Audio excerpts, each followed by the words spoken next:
देखिए, मध्य प्रदेश की 1148 पंचायतों में 2019 के दौरान 300 करोड़ से संबंधित ये जो राशि 14वें वित्त आयोग की परफॉर्मेंस ग्रांट की दी गई थी, उसको लेकर के घोटाला हुआ था, जिसमें रीवा जिले की 75 ग्राम पंचायतें सम्मिलित थी। उसमें गंगेय जनपद की 38 ग्राम पंचायतें थी।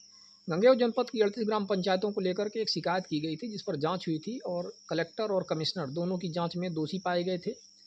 3 लोगों के ऊपर उसमें एफआईआर दर्ज हुई थी। एक राजेश सोनी लिपिक जो थे गंगेय जनपद में, एक शिव शक्ति प्रोपाइटर के जो हेड थे नागेंद्र सिंह, मटेरियल सप्लायर जिसे बेंडर कहते हैं, और फिर नागेंद्र सिंह की एक पुत्री थी, उनका नाम था प्रतिभा सिंह। इन 3 लोगों के ऊपर अपराध क्रमांक 470/2020 दर्ज हुआ था थाना मनगमा में।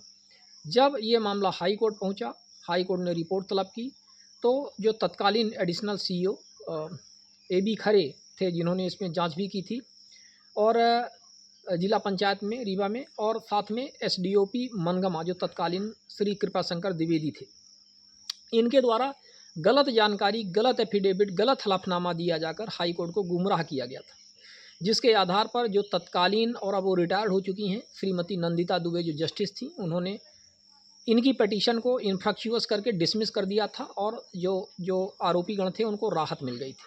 इस मामले को लेकर के हमने मुद्दा उठाया, फिर इस पर हमने कहा कि ये गलत हुआ है, इनके विरुद्ध FIR दर्ज थी, गलत इन्फॉर्मेशन इन्होंने दी। इन्होंने कहा कि FIR ही दर्ज नहीं है। फिर मामले में रिव्यू पिटीशन दायर की गई तत्कालीन CEO जिला पंचायत रीवा श्री स्वप्निल वानखेड़े के द्वारा, रिव्यू पिटीशन क्रमांक 141 वर्ष 2023।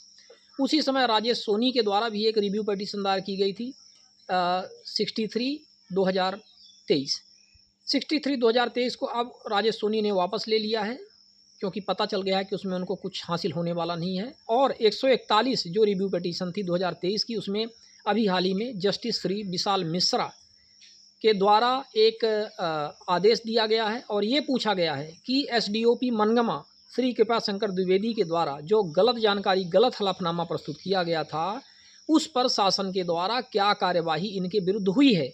ये पूरी तरह से हाई कोर्ट को गुमराह करने का मामला था, बहुत ही गंभीर मामला था, और आप समझ सकते हैं कि हाई कोर्ट ये जानकारी शासन से मांग रहा है, और अभी तक शासन ने ये जानकारी हाई कोर्ट को नहीं दी थी कि उन्होंने इन दोषियों के विरुद्ध, जिन्होंने गलत हलफनामा, गलत जानकारी प्रस्तुत की, इनके विरुद्ध क्या कार्यवाही की और क्यों रिव्यू पिटीशन दायर की गई। मतलब 13 करोड़ 14 करोड़ का घोटाला होता है, वो घोटाला में क्लीन चिट देने का प्रयास करवाया जाता है और दे ही दिया जाता है। यदि हम उस मुद्दे को ना उठाते, बार बार उसको लेकर के पत्राचार और कंप्लेंट ना करते, तो जाहिर है इस मामले में कुछ नहीं होता। तो इस तरह से ये शासन प्रशासन के कारनामे हैं, ये काले कारनामे हैं, ये कुछ भी कर सकते हैं और हाई कोर्ट को भी गुमराह कर सकते हैं, और हाई कोर्ट को मजबूरन ये चीज़ें शासन से, प्रशासन से जवाब तलब करना पड़ रहा है। अत्यंत दुर्भाग्यपूर्ण है। ऐसे मामलों में ऐसे लोगों के विरुद्ध कड़ी से कड़ी कार्यवाही की जानी चाहिए। और ये जो लीपापोती का पूरा प्रकरण चलता रहता है कि शिकायतकर्ता, हम लोग शिकायत करते रहते हैं और उन पर ये बार बार इसी तरह से लीपापोती करते रहते हैं, ऐसे लोगों को चिन्हित करके इनके विरुद्ध खास तौर पर कार्यवाही की जानी चाहिए।